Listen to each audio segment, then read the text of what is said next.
21. தமிழில் நூல் என்ற வார்த்தையின் பொருள் என்ன? ஏ கதை, பி நூலகம், சி கல்வி, டி பிழை. சரியான பதில் சி கல்வி. 22. தமிழின் முதல் சினிமா திரைப்படம் எது?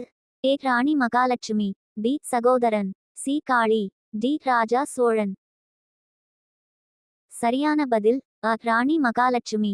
23. தமிழில் நவீன கவிதை என்பதை அறிமுகப்படுத்திய கவிஞர் யார்? ஏ பாரதியார், பி கண்ணதாசன், சி கலைஞர், டி வைரமுத்து. சரியான பதில் அ பாரதியார். 24. பொதுவாக முத்தினி என்ற பெயரில் அறியப்படும் தமிழ் இலக்கியமானது எது? A Ponniyin Selvan, B Thirukkural, C Silappathikaram, D Kumaragurubaran.